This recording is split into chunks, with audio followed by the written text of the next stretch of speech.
Eliminated across the U.S. almost 20 years ago is spreading again.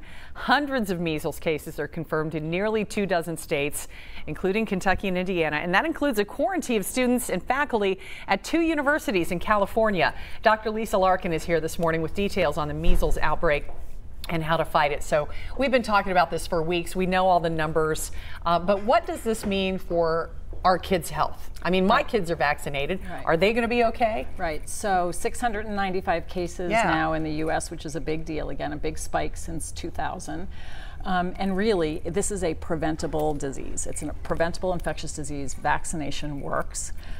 We now give children 2 vaccines, and if children receive both vaccines, they're 97, 98% protected.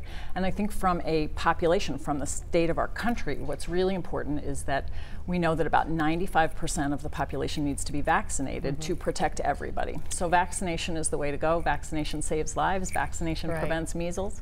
So kids should be vaccinated. And I know that, you know, some people in other countries may not have been vaccinated. They travel to the U.S. That can be part of the problem.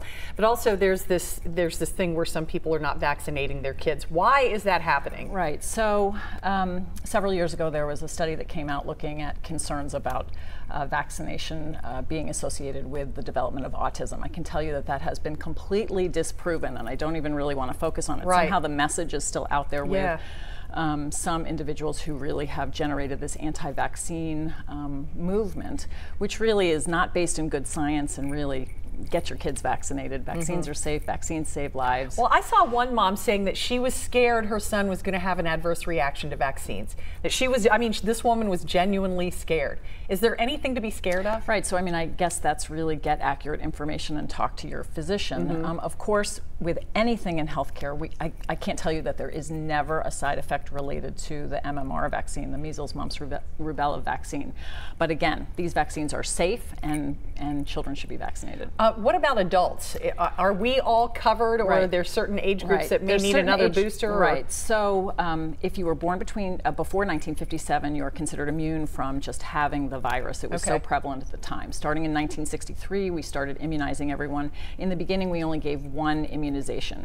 Starting in 1989, we started giving 2. And so in individuals born between 63 and 1989, a second booster was suggested, and many people along the way got the second booster. If you are concerned and you're an adult, not in a high-risk setting, we don't really mandate that you need to go back and get the second vaccine. But if you're a healthcare worker, you're traveling internationally, or you're just concerned that you were never, you don't have records anymore, that you didn't have your primary immunization, it's easy to check for antibody titers, or frankly just get an MMR vaccine. So we have them in our office. We restocked just for adults who wanted them, again, because there's no harm in getting a booster vaccine at all. All right. What can parents and doctors do to prevent some of this misinformation out there? Right. I mean, again, it's trust reliable resources. Sources. Talk to your physician.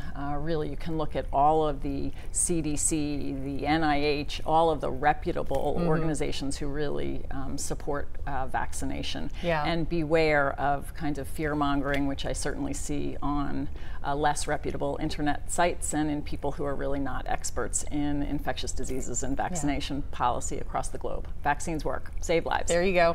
From the expert, Dr. Lisa Larkin. Thank you so much. Have a